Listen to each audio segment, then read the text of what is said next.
Welcome to Overtime, the podcast.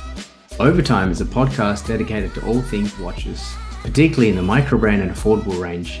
I'm Praka, and this is my co-host, Justin. We are two watch enthusiasts based out of Perth, Western Australia. Join us as we discuss our thoughts on new releases, share our personal experiences, and offer our insights on building a collection. Whether you're a seasoned enthusiast or just starting your journey, Overtime will keep you entertained with informative insights and casual conversations. Let's get started.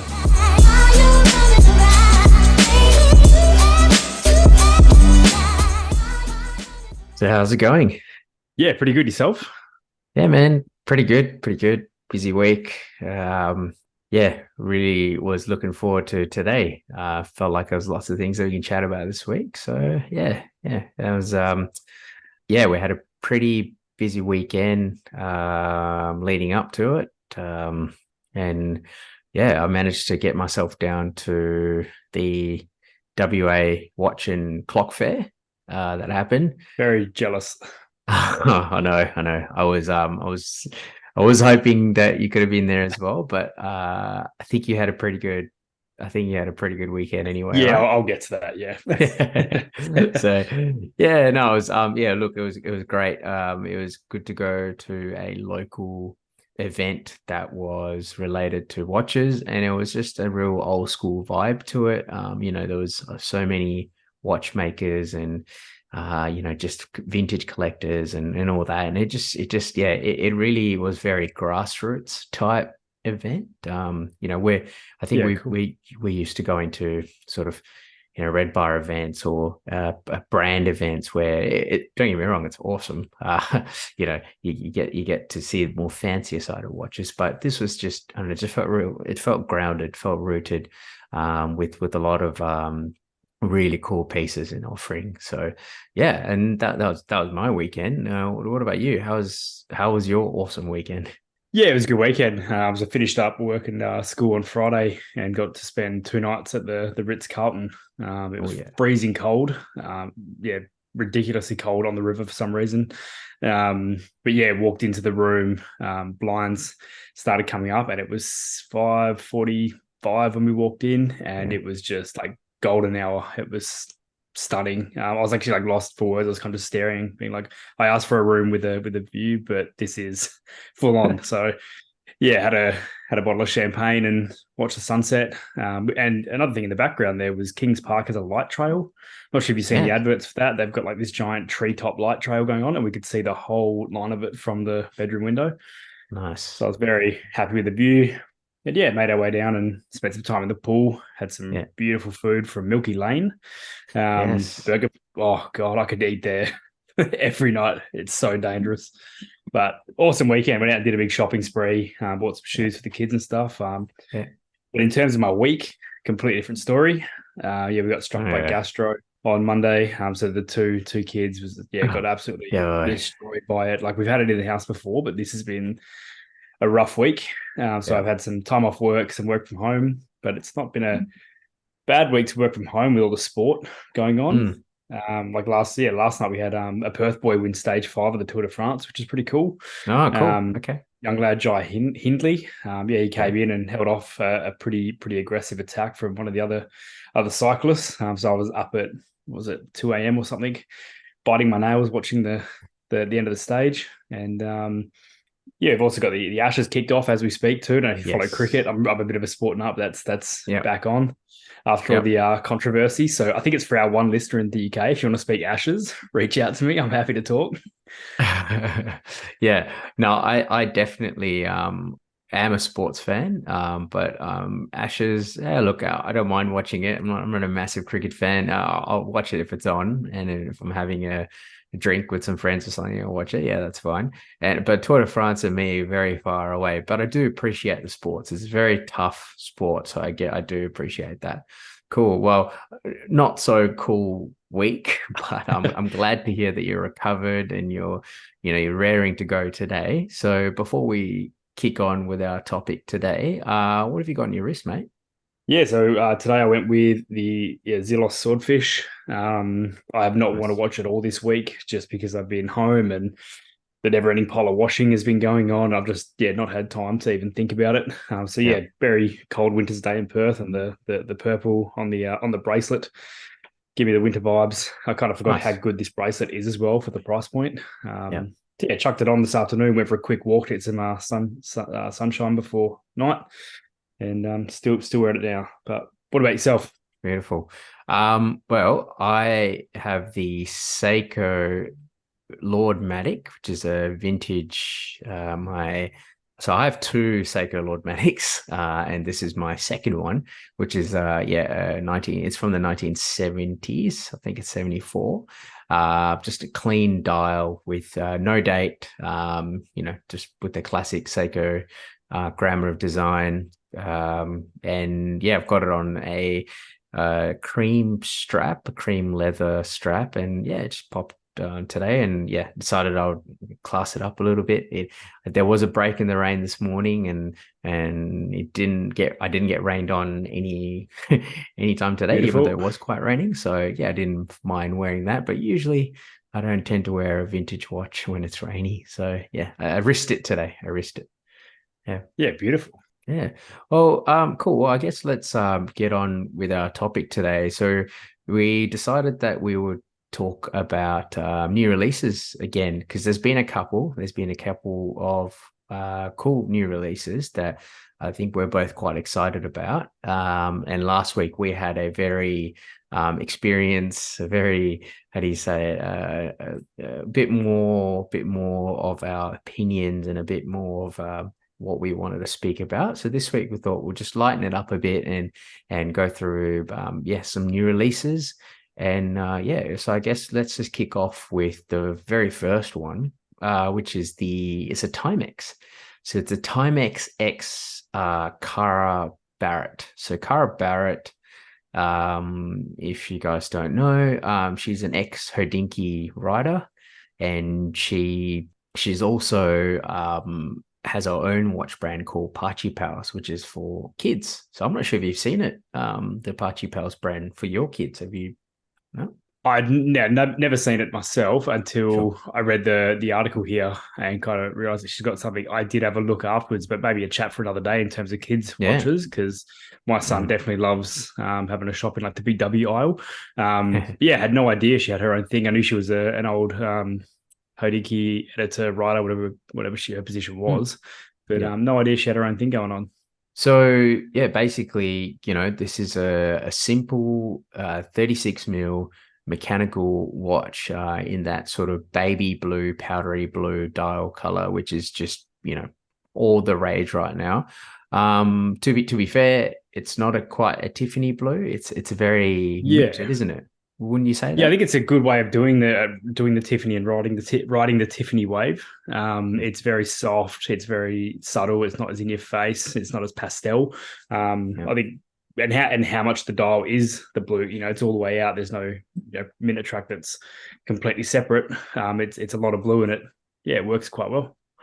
Yeah, no, I definitely agree. So, and obviously the Breguet style numerals, I think, makes it really classy. And I think I would guess the target audience would be females, but I think anyone can really pull this off. It's such a clean design, and Timex and really hit it out of the park with their collaborations. I feel like they've got some really good collaboration sort of limited editions that come out, and they just seem to do such a great job.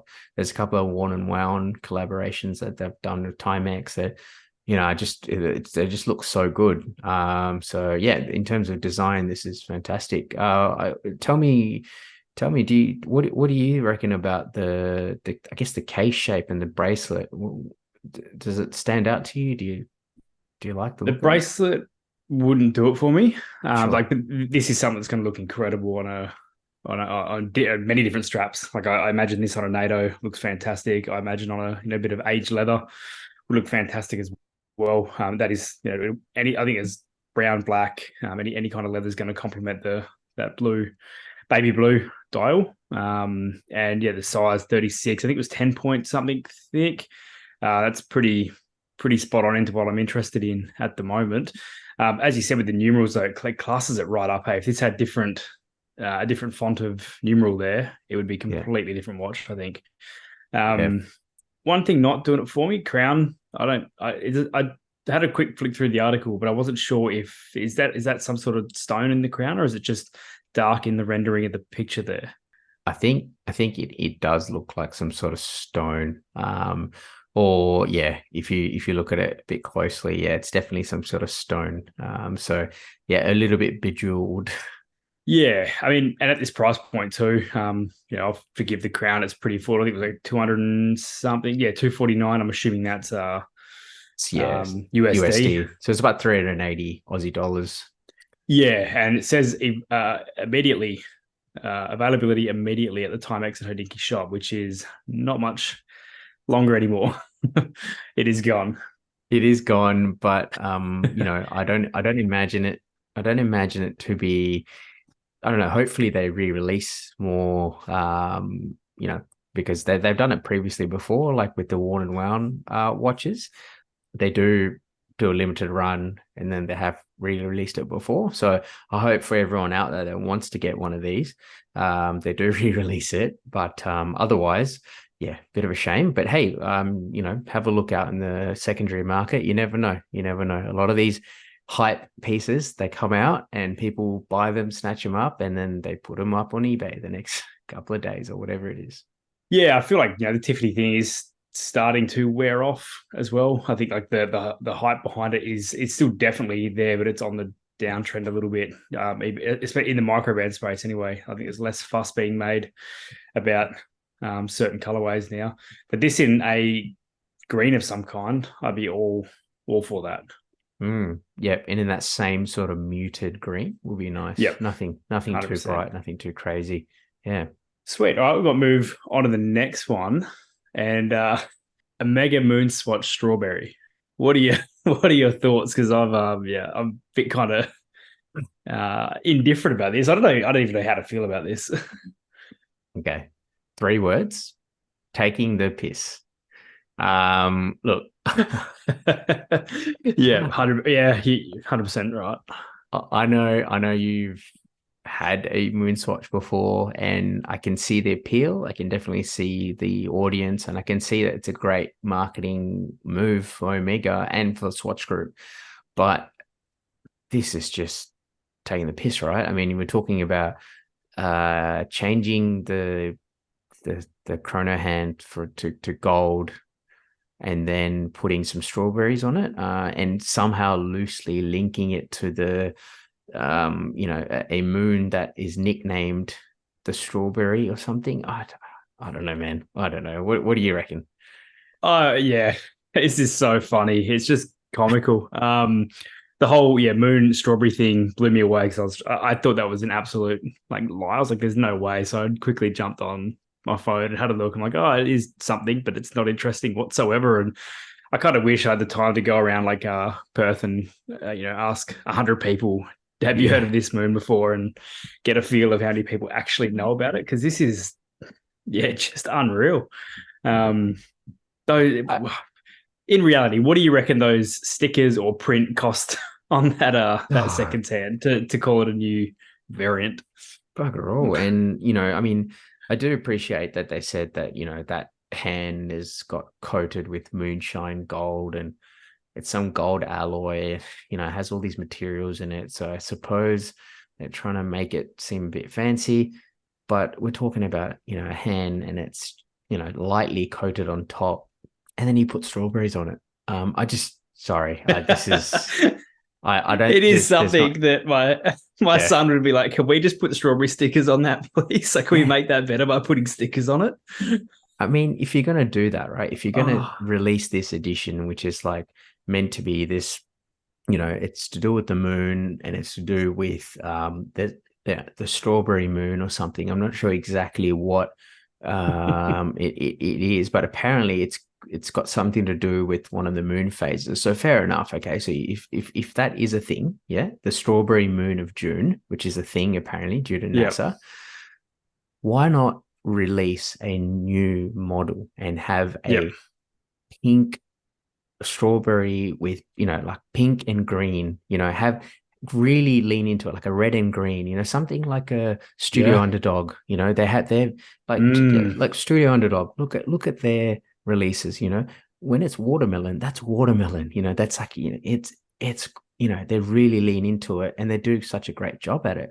This is just lazy, and it's This is the expensive. laziest way of including strawberries into a design.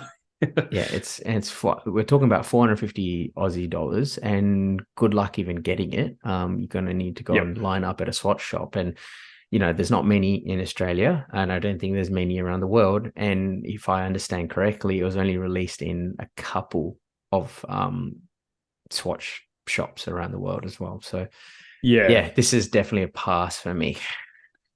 When I seen this, I think I was just scrolling Instagram while I was laying on the couch, and I didn't take any notice of it. And then I seen a couple more get shared across stories or posts, and I was like, oh, is this a thing, or is this people, doing the whole there's a release coming? This is, like you said, a bit of a piss take on the image. This is what we think. And yeah, when I found it was real, I just had no idea what to think. You got the market in your hand with this bioceramic / plastic case. People they've tested the waters and said we can do this. And yeah, like you said, why not lean hard into the design opposed to this? But question though, if Rolex didn't do the emoji, bubblegum, puzzle piece, all that stuff recently, do you reckon we would have seen this strawberry hand come out? Or do you reckon Omega kind of said, we've seen it happen there, we're going to do a novelty here that might be a bit of a gamble? I'll be honest, I don't think it's linked. I say that because the MoonSwatch in itself was a release that was done before. And MoonSwatch in itself is a fun release, right? There was really the Swatch group in Omega going, hey, the next generation, we want them to start buying wristwatches that are, mechanical or quartz. We've seen so many people with Apple Watches, especially young people. How do we get them, smartwatches? How do we get them into this market? And things like this do. And like as much as I don't like a MoonSwatch release, like as in personally, I probably wouldn't get one. I can appreciate it, and I can appreciate it in terms of the marketing standpoint and trying to draw in that younger audience, but also I can appreciate it in terms of like the designs, like the Jupiter, the Saturn, those, the Plutos, like those felt inspired. Like, hey, we really thought about this before we released it. This just feels like a really lazy cash grab to me. Oh, this doesn't look like in the image I'm looking at has a different case back, which is why not make the moon on the case back of this one the strawberry moon? Why not change it to what that is? This just looks like the exact same case back on the Mission to Moon. What are they? MoonSwatches. MoonSwatches, yeah. Like I said, like I started off with when you introduced this, is I don't even know what to say. It's one of those releases, but you do get that right, and there is a market. Someone will buy it. Not me, not you, but someone will. I think it's really funny that we went from last week talking about how Omega with their new releases haven't been, not so daring. It's all kind of boring. And then now we're talking about strawberries on second hands that are plated in gold. True. Is this more so Swatch weird, or more Omega? But who knows?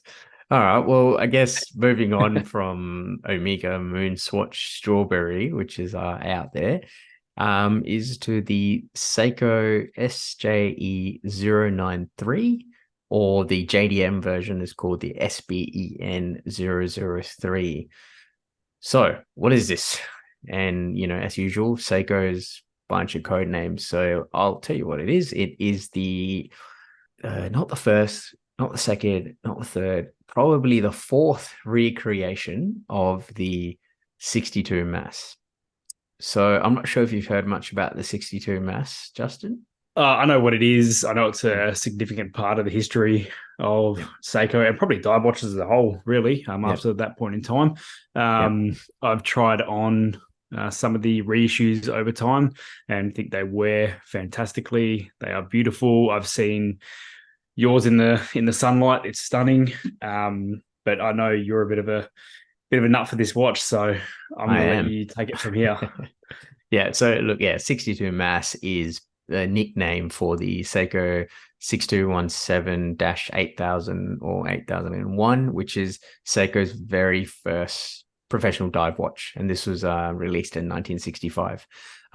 Look, it was when it came out, it was revolutionary. It just did it was a proper dive watch, and the dimensions, the case size, the looks, it was just, yeah, it was one of those releases, and it stands the test of time. I mean, you can pull that up now, much like an OG Seamaster or a Rolex Submariner or a Blancpain 50 Fathoms or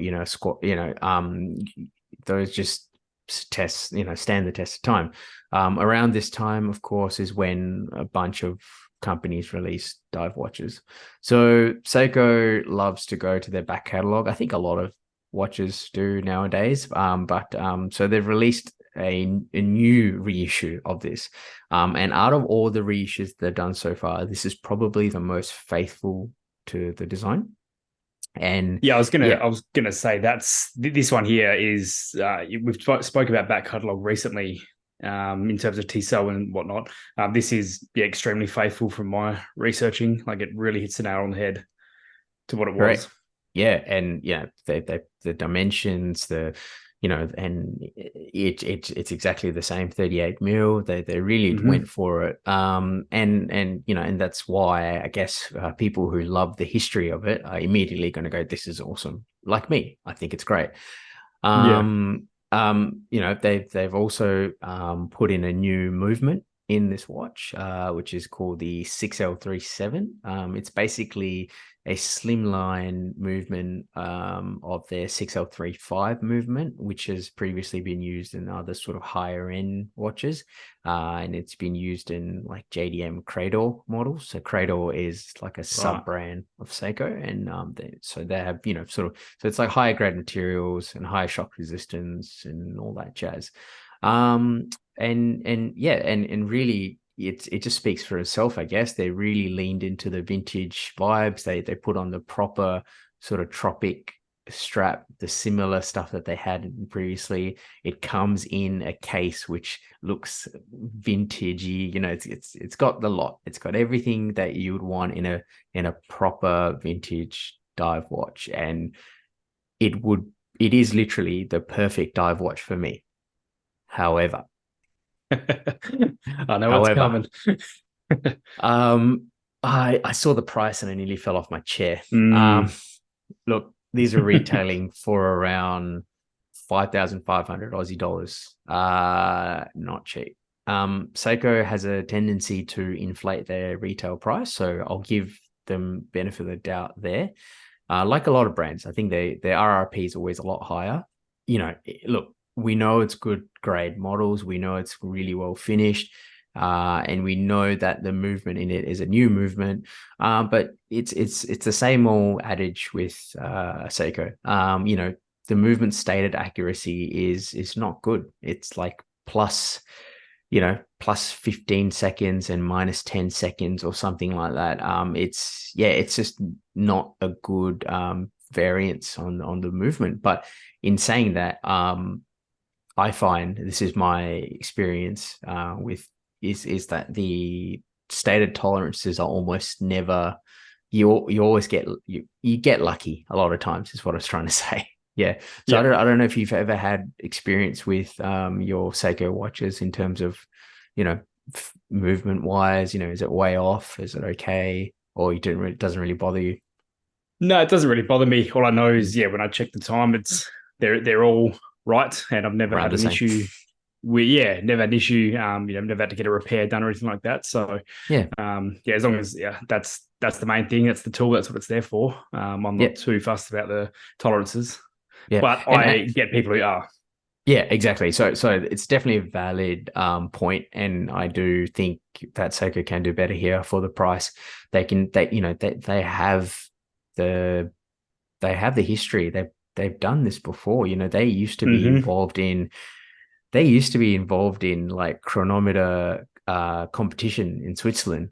until they got kicked out because they did too well. But that's a story for another time. By the Swiss, they were winning chronometer competitions or getting in the top 10. They were getting like 4 or 5 watches in there. Yeah, that they can do it, but it's just, again, cost cutting and all that. It plays a big difference. But in saying that, the movement in itself, it's sort of considered I would say it's the equivalent of like an ETA 2892 82 movement, which is actually considered a top grade ETA movement.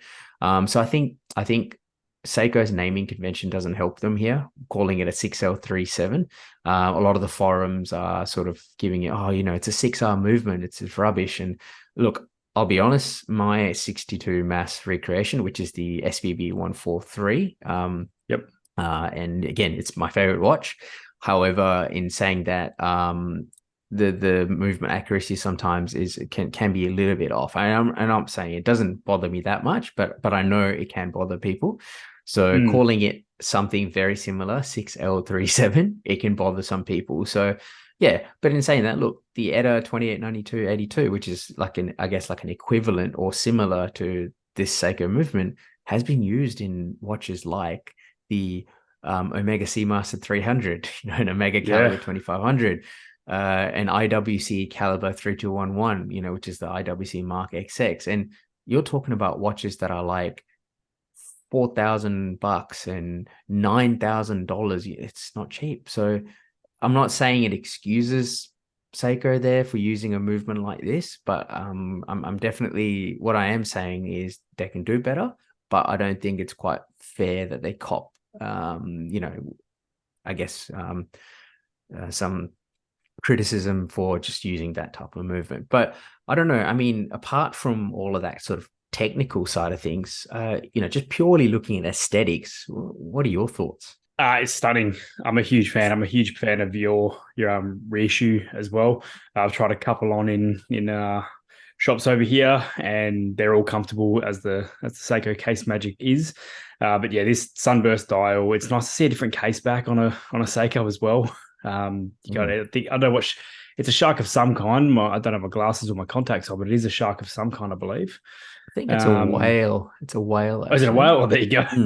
Yeah, it's close. Yeah, I mean, it's just cool to see things change. The Seiko divers all have the same, or in my experience, there could be different ones, but same case backs.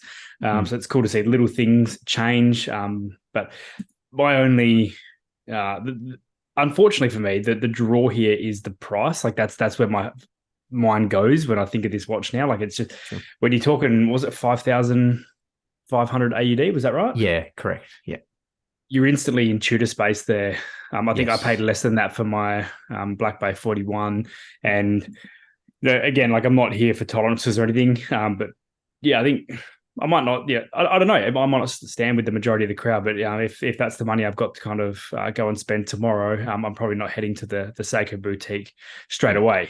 But yourself might be different. Other people might be different. But that's kind of when I see that price, that's what I think about this watch now. It's like it's faithful, it's beautiful, it's a great watch overall, but that's the price of it, and it's the standard Seiko. Like I can't remember what the entry price is for Grand Seiko, but we've got to be getting close there, right? Yeah, and that's the thing. Sometimes you can buy a Grand Seiko cheaper than that. You can get into an entry level Grand Seiko cheaper than that. So sure, obviously it's a quartz movement, and it'll be one of their sort of base sort of models. And no, I completely agree with you there. And I am, as I've say many times in this podcast, I'm the biggest Seiko fanboy, and even I will struggle to pay that kind of money for this. But in saying that, I have already seen a reseller or an authorized dealer in Singapore putting up the watch for around 3,900 Aussie dollars. It's not quite, I don't think it's actually launched yet, or it's slowly coming out to the shops, to authorized dealers. But he's already listed it up for that. So yeah, again, Seiko and their list prices versus retail prices.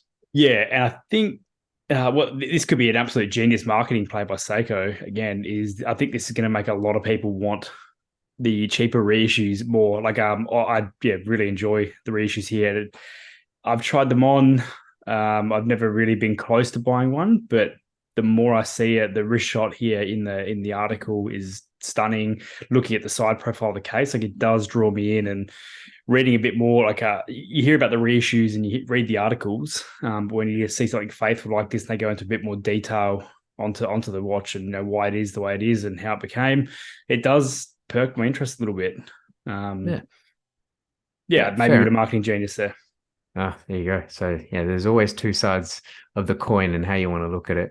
But obviously some people might be understandably upset because there was limited editions SLA. I think it was the SLA 37 or something, which was the again another 62 mass sort of reissue. But that SLA was a really high quality recreation. In fact, looking at it, it's very similar. It's a very similar watch. But I think the dimensions are probably more contemporary. So I think they were like 40 mil or 41 mil. So it was a bit bigger. I think it's 40 mil. That's right. So like this is probably the most faithful. It's the slim, it's kind of compact. But if you're someone who purchased this SLA 017 back in the day, you'd be pretty annoyed. And it wasn't even that long ago. It was 2017. You'd be like, hey, what's going on? I purchased this as like, the recreation, the most faithful, and now you released an even better recreation and most faithful. Maybe a bit of marketing genius there, but also true. I mean, I'd encourage anyone listening that really looks at this watch and it gets on the brain, and you're not keen on that price point. Go and try some of the other stuff on, like the other reissues. They're going to have their differences, like you said, in terms of size and other specs. But go and try it on because they're still a reissue of that original piece for a reason. They've got those similar hues and designs, and those languages that speak back to the first model. Encourage go try it on, see how you feel. That's it. Yeah. So before we move on to the next watch, so the reissues that Justin's talking about, listeners, is the SPB range. So you got the SPB 143, 145, 147, and there's a whole new. There's again a lot. So we'll definitely try and put a link to at least one of them in the show notes. And then listeners, you can have a look at it and take it away from there. So let's move on to the next watch, which is the Monta Ocean King Dive watch. Now, this was one of the ones that you've had a good look at this week. So can you talk to me about this watch, man? What's exciting about this watch? Yeah, so I guess Monta, to begin with, is something that was on my radar a few years ago. Was very close to purchasing a secondhand one at some point in time, but it's just that little bit of a daunting price point to purchase online. Like, it's just one of those things I'd like to hold in person. I think, when I was looking at I couldn't tell you what model it was back then. It was their kind of the Atlas. It was the Air something, I believe. I'll pull it up later anyway. When I was looking in, it was probably around the 2000 USD mark back then, and they have steadily kind of creeped. They've done the whole color change. They've gone through the whole palette and added the Tiffany and that sort of stuff as well. So they've followed the trend. But I don't know. I think these watches are cool. So the Ocean King, this is its third iteration. I think Monta's pretty known for how good their watches were. If anything, I think maybe a little bit Seiko-esque as well. They're quite big and chunky. If you go have a look at wrist shots on Instagram, have a look, #Monta, and suss it out. They are big watches and they wear great. People have nothing but good to say about the bracelet design as well. Apparently one of the best bracelets in the kind of micro space, and even above, I think. Yeah, I keep hearing about their bracelets, and in fact, if I could be wrong here, but I think they owned by the same people that owned Everest bands. Everest, I think Everest brands, Everest bracelets. So they know a thing or two about making good bracelets. And I have read online that they probably better or equivalent or better than two-door bracelets. So again, it's a big claim. Until I guess we get our hands on one of these, we won't really be able to tell. But just from looking at while we're talking about the bracelet, it just looks great. The clasp looks fantastic, and like I said, it's almost very two-door Rolexy, like the way the design is. So I can see why the comparison is there. But yeah, it's a big dive watch, isn't it? It's a 300 meter, 300 meter water resistant dive watch. But it just, yeah, like you say, it just looks very compact. The lug to lug is, so what are we talking about here? About a 41 mil case with a 47.4 mil lug to lug. That's good. That's very Seiko-ish. So I see what you mean. Yeah. Yeah.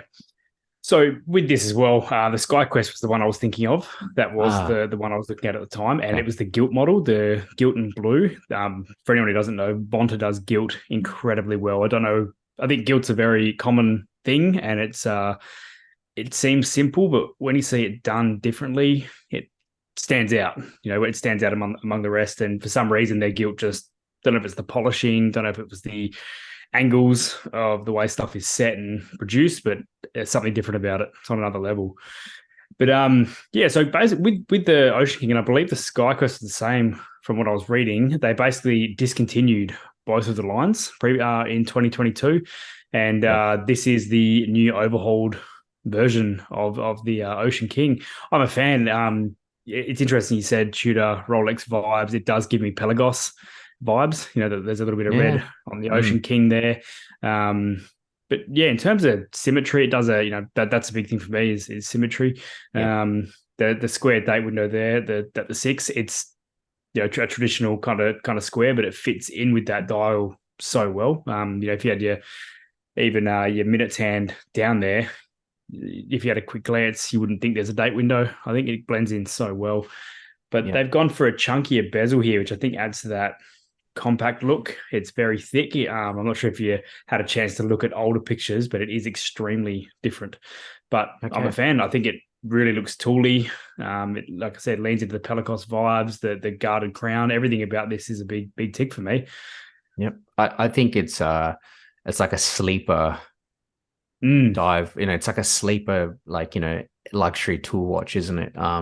Monta's, I think Monta, correct me if I'm wrong, but they're probably at one of the most expensive sort of micro brand out there.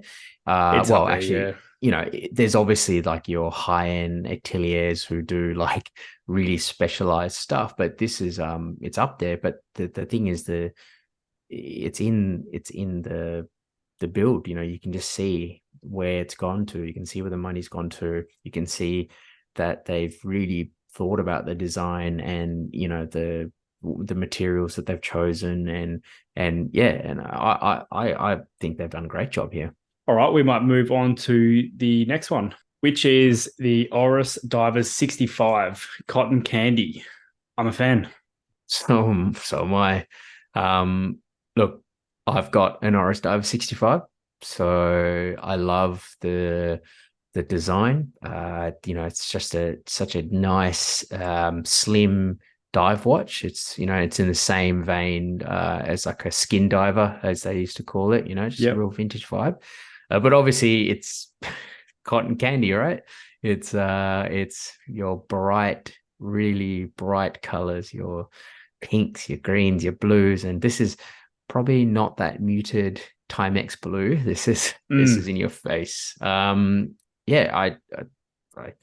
This is a fun piece, and this is probably the second, I said, back-to-back fun release from Oris. More recent one was that Kermit, the Oris Pro Pilot X with the titanium and the date wheel was a Kermit on Sunday. On Monday, I can't remember what it was. So yeah, I think it was Monday. So yeah, look, it's cool. I don't have much to say about it except for I really like it. What do you reckon? Yeah, Oris has been riding the colorway for sure. Between the Kermit and the purple that was released, I don't think we spoke about the purple, but and this now, I'm really happy, and my OCD has been put at ease with this color matching Perlon straps. They do it absolutely perfectly. And the green in the middle, I don't know if there's a technical term for the green, what they're actually calling it, but it gives me the green color vibes on yours. The little hints of green in the loom kind The of gives me glow. the Yeah. glow. Yeah, it kind of gives me that vibe there. But I've tried on the bronze versions of these, all three of them, and they're stunning. I love the pink. Pink's my favorite out of the three in the bronze, and favorite here. What about yourself? Which one's your pick? I think I'm gonna go the green actually. Nothing wrong with the other two colors. I think they're great. But I like the green. I would actually go and say it's probably not quite the glow green. It's a bit more pastel-y, this color. Has that Yep. slight pastel color to it. And look, it's great, right? Um and I think the only downside to this watch, and look, this is probably just me nitpicking, is the bezel. I'm not a fan of the sort of steel Oh, okay. yachtmaster style bezel. Don't get me wrong, I love a steel bezel, but I don't like this sort of raised indice. It's a yachtmaster, isn't it? Is that where it's from originally, or known Yeah, for? it's interesting you say that because that my next comment was going to be that's my favorite part about this watch. With the on the bracelet, the pink image. Yeah, I love. I think it's called relief style. I bought the sure. cherry Aquas 2 or 3 years ago, and that has the steel bezel, which I think is relief. I think that's what they call it. But I'm a massive fan of it. Even in the microspace, when Zelos and Phoebus, or I think that's how we say it, they do the relief style. It always sings to me, and I think it's just that neat package where you're getting your dial, your stainless indices, hands, and whatnot. Chapter ring, everything stainless steel except the dial. I think it's just such an eye draw, but I can kind of understand, when you look at the other things like all bronze, it can be a lot. Yeah. With the bronze bezel, bronze crown, everything, it can be a lot to look at, which could just be the effect you're getting on the stainless. Yeah. No, I look, it's for someone. But for me, if I'm, like I say, if I'm nitpicking, I would say, yeah, I'm not a great fan of that. But it doesn't look bad by any means. Just, it's just me nitpicking there. What I do like about this release is the fact that they've used their Oris caliber 733, which Mm-hmm. is their older, I guess their Solida based caliber, which I think it makes the watch a bit more affordable. The don't get me wrong, the new caliber 400 series movements, the Oris, it's fantastic, right? I think it's like 10-year service intervals. Yeah.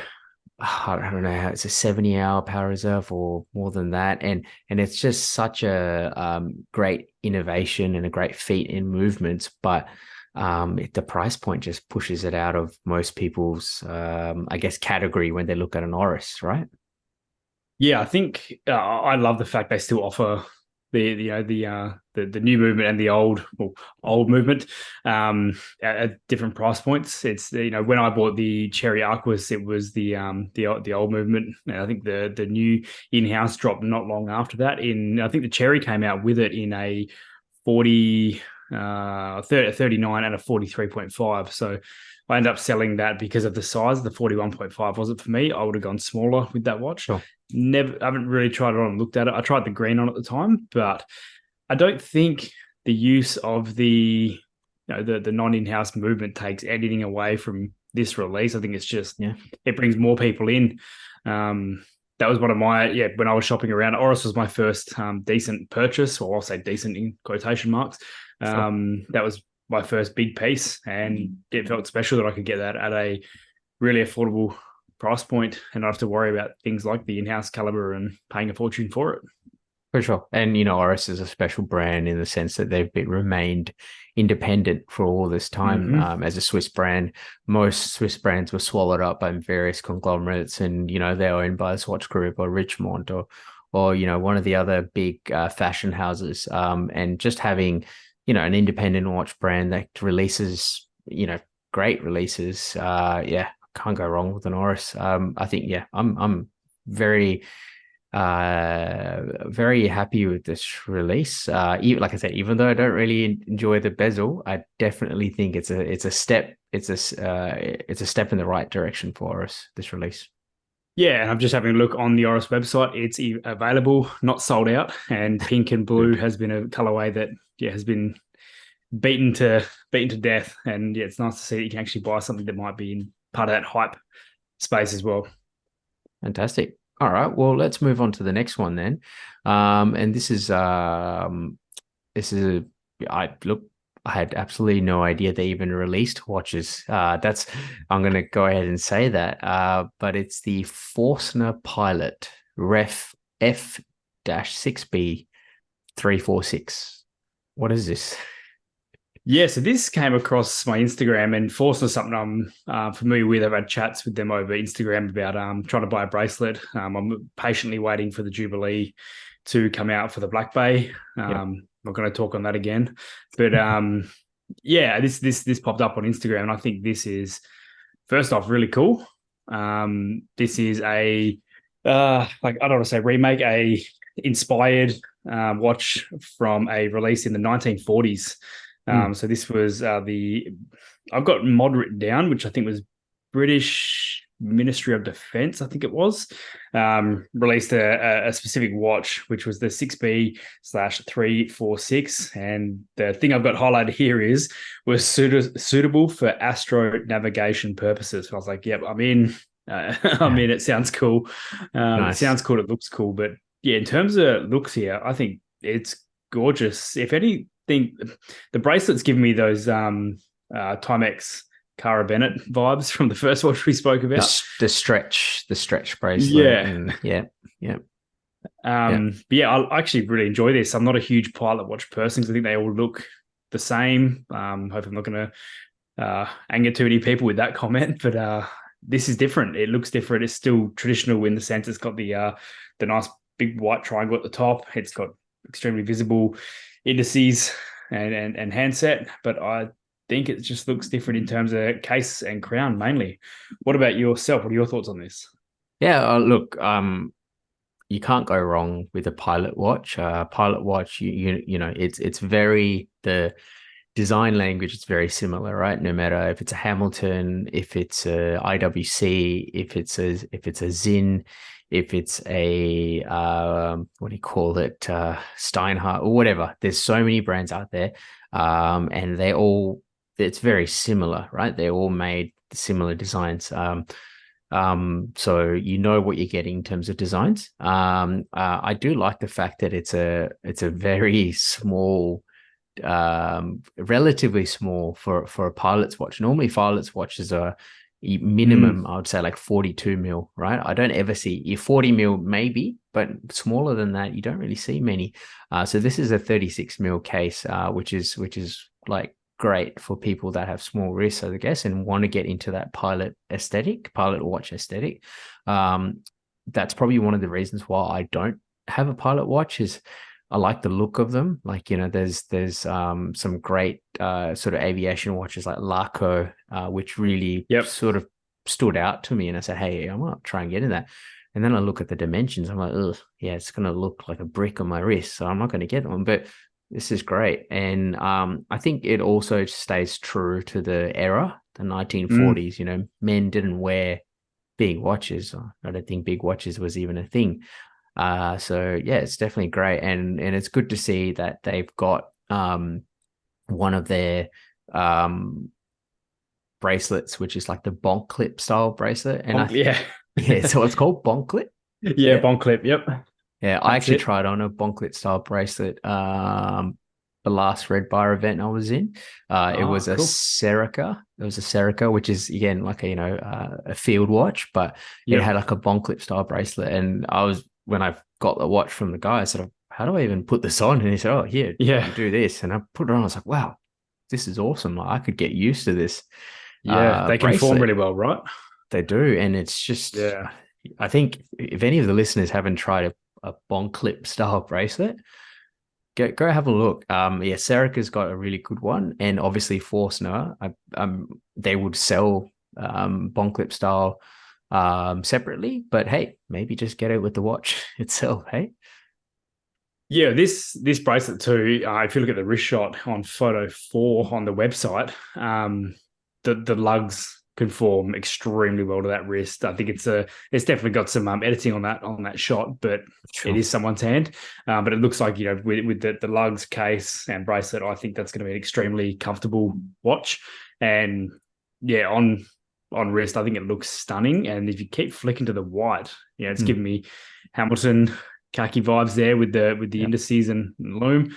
Yeah, I don't know. I think this is, for something that wasn't on my radar whatsoever in terms of pilot watch. It's gorgeous. Yeah, and it's got your drilled lugs. It's got your your 100 meters of water resistance, sapphire crystal. It's got everything that you want in a watch. It is a manual wind movement, which I guess it's quite common of field watches. Like my khaki field is a manual wind movement, and it gives sort of going right back to the start of the episode when I said really gives that grassroots feel. I think a nice manual wind movement just gives that your connection to your watch is I feel like a little bit more than just a quartz or an automatic, but that's just me. But yeah, this is a great find. How much is this watch? This is $850 USD. That's what I was lastly going to touch on with this, is for this style in the microband space. I think just from visible, like I've not had any interactions with this. I'm not really going to name any brands or anything, but this seems like a standout of just first impressions. Sure. I've handled the IWC Mark 11, I believe it is. That could be wrong. I've handled that before, which I think is also a 6B/346 reference inspired watch. And yeah, I've seen that in person and I think it's stunning. But for the comparison in price points here, I think you really can't go wrong. It's extremely faithful to the original reference, as is the IWC. But I think this ticks a couple of more boxes for me in the microband brand space, in terms of they've just got their own subtle differences. Like when you're looking at the Flecto with that dome sapphire as well, it just gives it a little bit more of a pop than my experience with the IWC. Sure. Yeah. I mean, I think it's a great option for someone that wants to get into a different brand that wants that similar style. But I mean, if I'm being dead honest here, if I'm paying $1,200 Aussie, which is roughly the price, I'd be looking at a Stoa or a Larco probably first, because there is a lot of brand heritage there in terms of, with pilot watches, they've done it for many, many, many years. And even Zin, obviously a little bit more, but a Zin or an Archimede, I don't know if you've heard of them. They're a German brand as well. They do offer sort of pilot watches that are, 38 mil, which is on the smaller side. So if you are looking for something that's small, but not quite 36 mil small, you could look at that. But, the argument is, hey, I want a pilot watch that's got British pilot heritage, not German. That's fair enough. If that's what you want, then I think, yes, definitely check this out. It's definitely a good option for the listeners out there. Yeah, definitely. Yeah. Any final points on that watch there? No, I'm just I didn't know Forstener did watches either, so I was just as surprised as you were when I seen it come up. I was like, is this a dial that's been whipped up somewhere and someone's using? But it's legit. It's cool. I don't think it's for me. It's definitely not on my radar by any means, but I think it's interesting. Yeah, for sure. All right. Well, yeah, I think Gakoda is another brand out there for any listeners. So Gakoda, Geckota. They're a British, they make straps and bracelets, and they also foray into their own watches as well, which I think they're not quite Forstener's level in terms of like the watches, I would say. I'm just purely looking at this one release. This Forstener looks fantastic, but Gakoda is another option for the listeners if people are looking for that sort of hybrid, I guess, bracelet and watch company. Yeah, Gakoda do some really cool stuff with color too. I've been a big fan, and it seems like anyone that I've seen on Instagram that owns one can take a pretty stunning shot of that watch with just any old phone. So I think it speaks a little bit about them. Cool. I guess one more last thing for Forstener for me. Mm. We referenced to do with Everest there as well. Everest bands. I own an Everest band for Tudor, and I've compared it to Crafted Blue, and they both have their pros, but yeah, Everest and Forstner do some incredible things with bands and bracelets. I've never had the bracelet, but I'm patiently waiting. Now they're being sold in Australia. Hopefully, it is a 2-day shipping process whenever the Black Bay 41 version comes out. But I've had nothing but good to say about Forstner in the past. I've got my fingers crossed for you, man. Hopefully that comes through soon.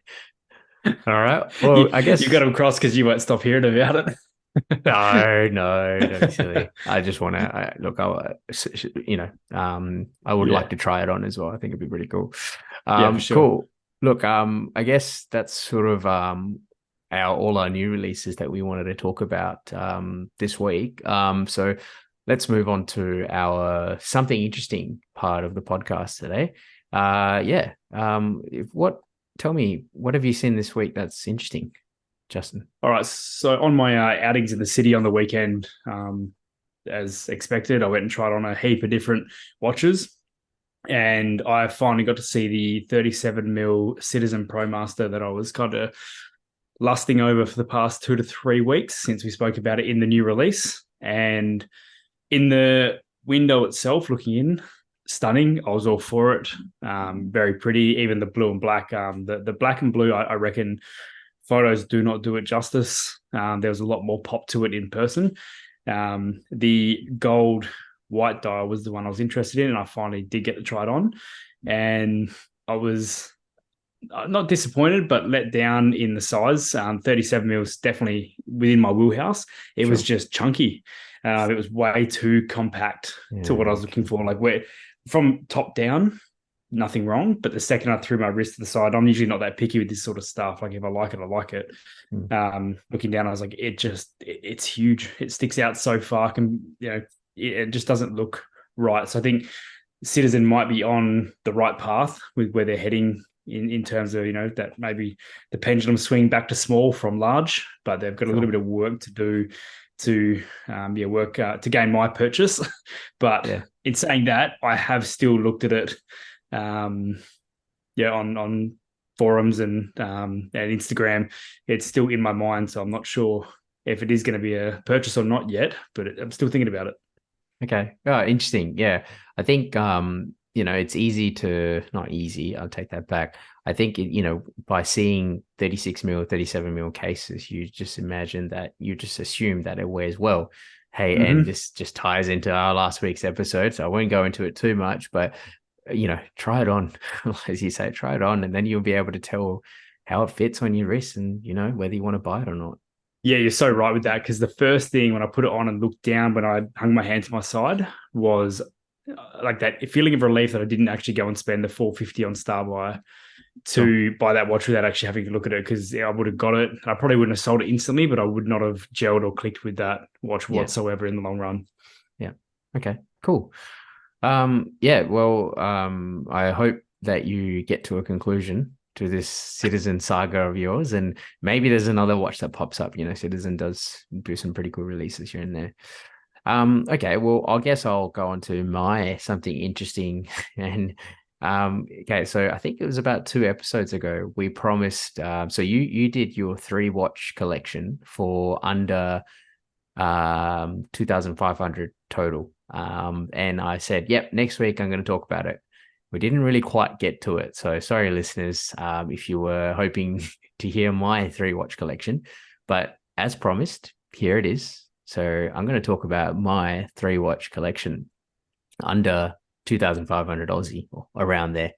So I think what I went for as my first pick was a Garda watch, a go anywhere, do everything, sort of everyday steel sports watch. So I wanted something like that, and I wanted something that was and I wanted to basically put most of the money towards that watch, and that watch is the C65 June automatic 38mm from Christopher Ward. And yeah, that's my pick. And that is, I picked the white sand dial. Yeah, so that's my pick. But then again, it'll either be between the white or the black dial, to be honest. I'm leaning either way. And yeah, you can get that for around Aussie 14.90. Yeah, so that's my first pick. Well, yeah. And I think it's a pretty strong contender. I do have a Christopher Ward, so I know their quality and how well they make watches. But this is their newer watch, and with their newer bracelet, the bracelet is even better than the previous one. The bracelet is probably one of the best things in my Christopher Ward that I have, but this is even better. So, I would say it's a perfect Garter watch. What do you reckon about that? Yeah, I love this. I love the handset. It's one of the things with Christopher Ward. I think it's very underrated. I think it's spoken about. I don't think it's spoken about enough. Sure.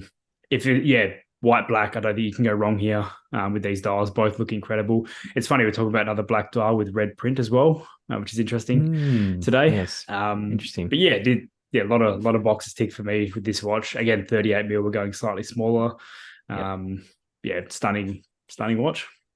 Yeah, thanks. Yeah, so that'll be my first pick, which is probably my most expensive pick. Well, it is my most expensive pick. And I wanted to move on to a dive watch. That was going to be my next pick. And I wanted a dive watch that stood out. So this is probably, not an unknown watch to most of the watch community around the affordable space. It's the Orient Komatsu, but specifically the Orient Komatsu version 2, which is the new. It's a new dial and new handset and new indices as well. So it's updated and with a bit of a patina loom as well. The faux patina. Look, a lot of people don't like that, but I think it looks fantastic. And for me, I went for the red dial. That was my pick. The red fume red dial. I can't get enough of it. And you can get this for around $310 on Joma Shop. It's going to be a bit more expensive if you go through someone else like Creation Watches or Amazon. It's about close to $400. Or maybe Kronos Pride, who are an Australian distributor, I think about $400. But if you're looking for a great deal, Joma Shop is there. And look, what is there not to like about this watch? It's a perfect dive watch. It's got your 200-meter water resistance, screw down crown, sapphire crystal. It's 41 mil diameter. I think it's about 42 mil diameter. Yep. But like Seiko, it's compact lug to lug, 46.8. And it's just a great watch. I don't know have you ever had a Komatsu in hand? Have you tried it on before? No, I've actually never touched an Orient at all. Wow. Okay. All right. Never had one. We're going to change that. All right. So we're going to change that. But so I've had the Komatsu personally. It says like my best mate has one, and that was the previous version. So it wears great, right? Look, there's obviously downsides, like the bracelet's not that great, but you're talking about a $300-400 watch. You're not expecting the greatest thing ever.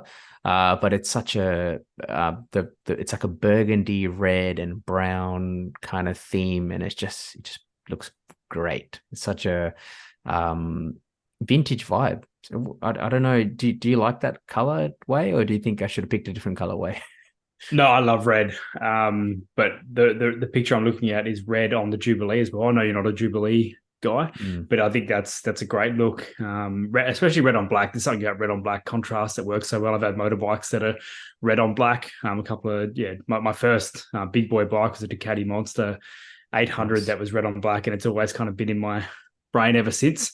I think this is an awesome pick, and you need the dive watch for winter, that's for sure. And it's cool to go out of the Seiko wheelhouse too. Like Seiko is such a safe bet, but it's definitely fun to explore.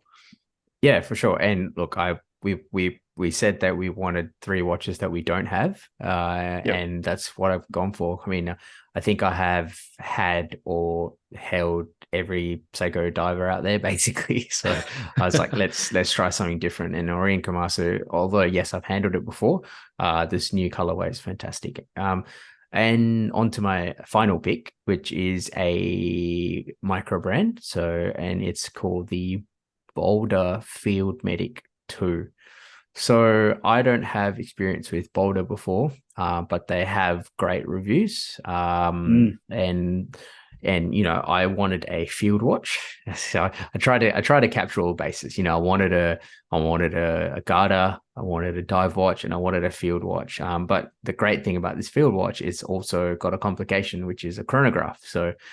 And it's titanium. So I tried to tick many boxes with this. I guess it's a toolish watch. And look, it's we'll obviously put links to this in the show notes. But it's a full lume dial. It's 38 mil titanium case. It's got the Seiko Mecha Quartz chronograph movement. It's water resistant to 200 meters.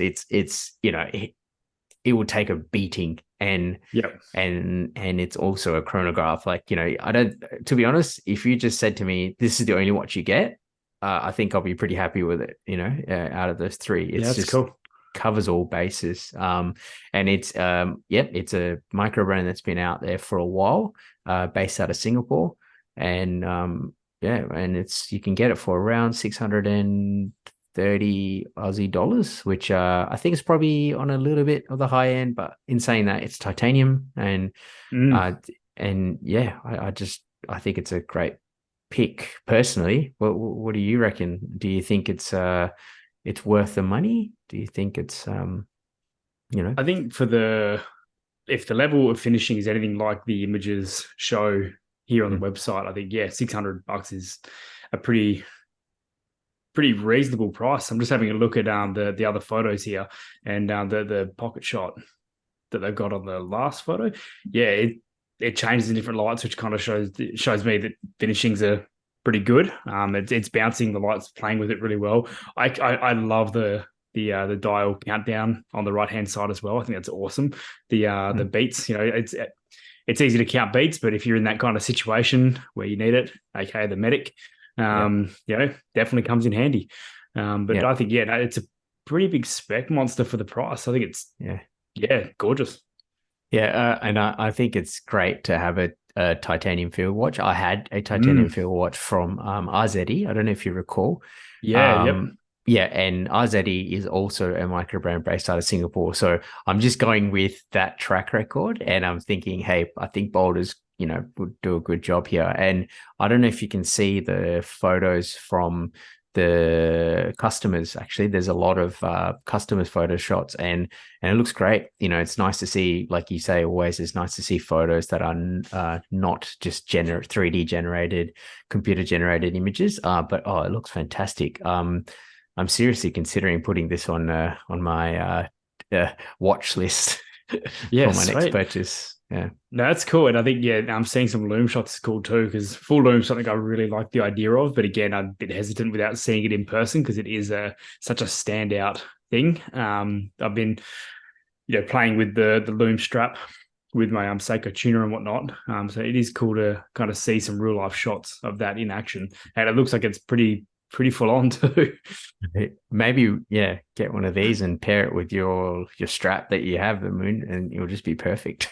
I don't know if it's quite the field, if you're a field medic, I don't think you want to be wearing something that sort of stands out so much though. But anyway, that's besides. Or if you're a field medic, I wouldn't recommend wearing the white strap that is full lume, because if you get a decent splatter on that, it could be a cool effect depending how you look at it, but maybe not. But it's got great reviews too, which is cool to see. Yeah, cool. So those are my 3 picks, guys. And look, anyone that's come to the end of this episode and listen to these picks, let me know if you agree with it, even know if you don't. And if you do want to check it out, the links are always there. I liked doing this sort of picks and style. So perhaps we need to visit this style again in an episode soon. Yeah, definitely. I really enjoy this. So I think doing it at different price points would be something very interesting. Cool. All right. Well, I think we've come to the end of the episode now. I hope you guys enjoyed this episode. This was really, we wanted to just talk about the new releases that, we wanted to talk about. We always know there's many new releases in many different price ranges. And like me and Justin have set out to do is we want to identify the affordable, the micro brand, and the slightly different. So hopefully we've done that for you this week. Perfect.